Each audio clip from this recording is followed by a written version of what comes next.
才接纳，身上的气息。上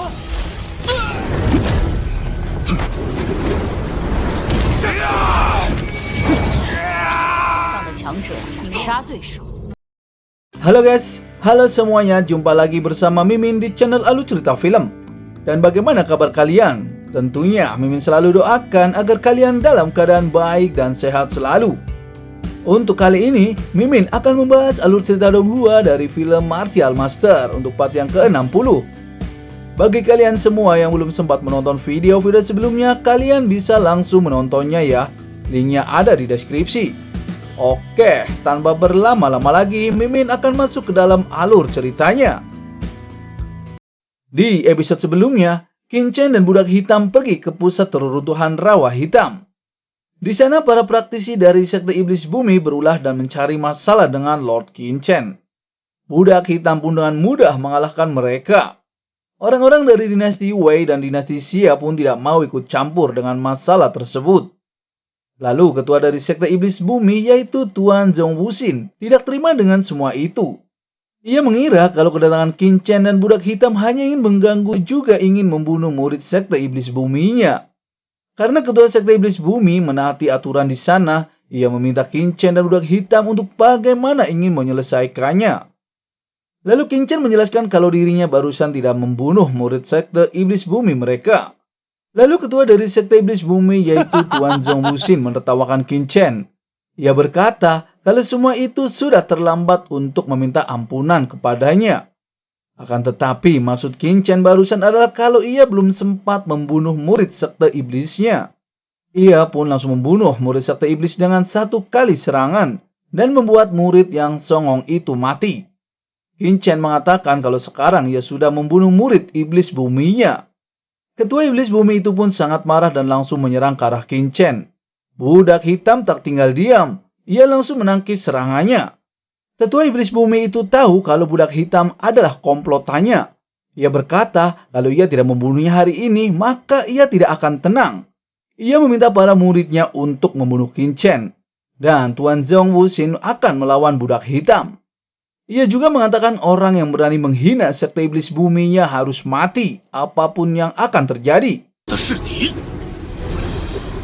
Budak hitam pun langsung mengeluarkan teknik bendera iblisnya dan langsung menyerang para murid sekte iblis bumi itu. Tuan Zhong Wuxin sangat terkejut melihat senjata milik budak hitam. Di saat bersamaan, Qin-Chen mengeluarkan senjata raja yang baru ia dapatkan untuk menyerangnya. Qin-Chen berkata kepadanya, sekarang ia tidak hanya akan membunuh murid dari sekte iblis buminya, tapi ia juga akan membunuh semua orang di sekte iblis buminya. Ketua sekte iblis bumi sangat kesal kepada Qin-Chen dan ia ingin sekali membunuh Qin-Chen. Ia pun menyerang ke arah Qin-Chen. Akan tetapi Qin-Chen mengcounter serangannya dengan bloodline petirnya dan diiringi dengan senjata rajanya. Seketika ketua sekte iblis bumi Zhong Wuxin pun terkena serangan Qin-Chen yang begitu mendominasi. Budak hitam pun tak tinggal diam, ia juga langsung menyerang ke arah Zhong Wuxin dan langsung menyerap esensi jiwanya. Seketika Zhong Wuxin pun lenyap dan hanya tersisa cincin penyimpanannya. Lalu Qin-Chen juga langsung mengambil cincin penyimpanan Tuan Zhong Wuxin tersebut. Orang-orang di sana pun semua terkejut melihat kekuatan Qin-Chen dan budak hitam. Karena ia tahu kalau sekte iblis bumi adalah salah satu teratas dari dinasti Zhao. Tapi bahkan dihancurkan dengan mudahnya. Lalu pangeran dari dinasti Zhao yang bernama Zhao Xun tidak terima dengan para praktisinya yang dibunuh oleh Qin-Chen. Qin-Chen dengan santainya mengatakan kalau ia membunuh seseorang, apa harus meminta persetujuannya. Salah satu praktisi di sana pun tidak terima dengan Qin-Chen. Karena Qin-Chen berbicara kasar kepada pangeran. Para praktisi di sana pun bersiap-siap untuk menyerang ke arah Qin-Chen. Lalu Qin-Chen berkata kepada mereka, jika ingin membunuh dirinya, apa sudah mempertimbangkan konsekuensinya. Lalu salah satu praktisi dari dinasti Zhao menjelaskan, kalau Zhao Xun adalah yang mulia pangeran ke-6 dari dinasti Zhao-nya. Ia meminta Qin-Chen untuk berlutut kepada pangerannya, dan ia mungkin masih bisa mengampuni nyawanya. Jika tidak, ia akan tunjukkan konsekuensinya karena telah menyinggung dinasti Zhao-nya. Qin-Chen pun berkata, apakah pangeran dinasti Zhao begitu menakjubkan? Ia menjelaskan kalau ini hanya sebuah dinasti kecil. Benua Tianwu penuh dengan orang-orang kuat, ada kerajaan yang tidak terhitung jumlahnya di dunia. Dan ada banyak sekte besar di domain Wu, misalkan praktisi Martial Emperor. Dinasti Zhou hanyalah tempat kecil yang terpencil dan bukan dinasti yang kuat. Konyol sekali jika ingin mengendalikan prestasi di sana. Seketika para praktisi dinasti Zhou pun kena mental dan tidak bisa berbuat apa-apa. Namun salah satu ketua mereka berkata kalau keberanian Qin Chen begitu besar. Karena ia mengira kalau Qin Chen berasal dari dinasti Wei. Lalu Qin Chen berkata apa itu dinasti Wei. Ia tidak mengenalnya. Ia menjelaskan kalau dirinya pernah ke gunung Wangmeng. Juga mendaki puncak kaisar melangkah melalui kuil suci surgawi di domain Wu. Ia tidak berniat tinggal di dinasti kecil itu. Ia hanya tertarik pada sesuatu jadi sementara singgah di sana. Namun praktisi itu menertawakan Qin Chen. Karena ia tidak tahu di mana ia mendengar nama tempat tersebut. Ia mengira kalau Qin Chen hanya membual dan membingungkan orang lain. Ia mengatakan jika Qin Chen merupakan keluarga dari benua teratas di benua, kenapa hanya mengirim satu praktisi martial venerable untuk melindungi dirinya?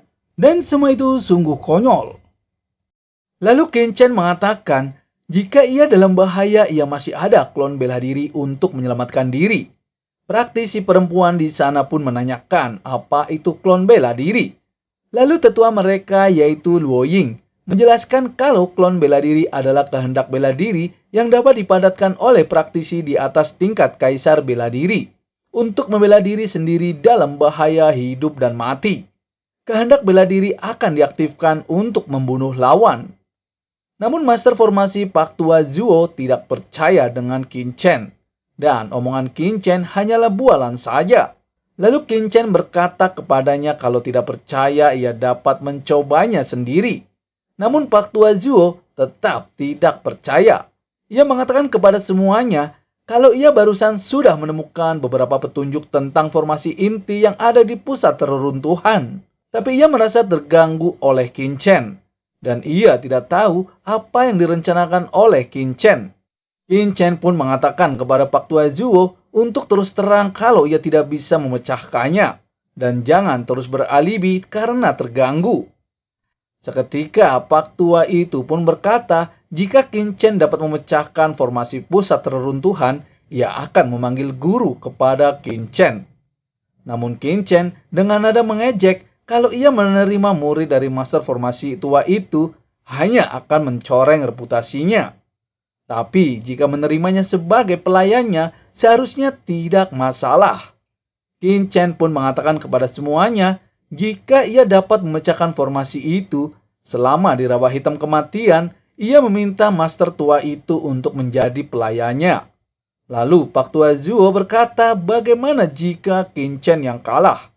Qin Chen pun menjawab, jika ia kalah, apapun yang Master Tua inginkan, ia akan menurutinya. Pak Tua Zuo itu pun menyetujui apa kata Qin Chen.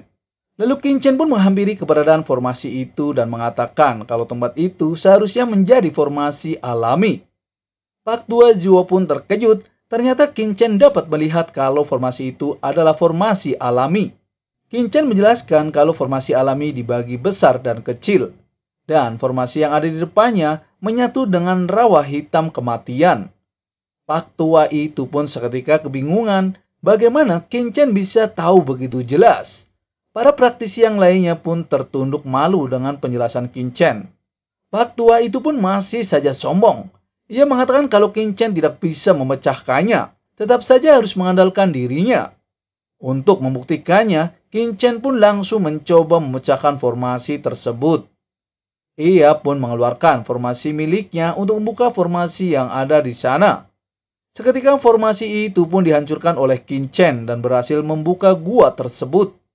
Master formasi itu pun seketika shock dan malu hingga kubun-ubun. Lalu Qin Chen pun mengatakan karena formasinya telah dipecahkan, maka Pak Tua Zuo harus menjadi pelayannya. Namun Pak Tua itu sangat menjengkelkan dan tidak mau menepati janjinya. Ia menyepelekan Qin Chen dengan hanya membuat lubang di reruntuhan. Ia juga bisa. Karena Pak Tua itu tidak mau mengakui kekalahannya, Maka Qin Chen meminta untuk memikirkan caranya sendiri. Qin Chen pun mengambil kembali formasi pusat reruntuhan yang sudah ia buka. Lalu praktisi perempuan yang bernama Nona Luo Ying mengatakan kepada Qin Chen, meskipun ia tidak tahu banyak tentang formasi, tapi ia juga melihat kalau Qin Chen telah memecahkan formasi tersebut. Dan ia mau menjadi saksi kalau Pak Tua itu kalah. Ia meminta Pak Tua Zuo memberi hormat kepada Qin Chen sebagai gurunya. Lalu bagaimana keseruannya, Mimin akan bahas di episode mendatang ya. Terima kasih semuanya.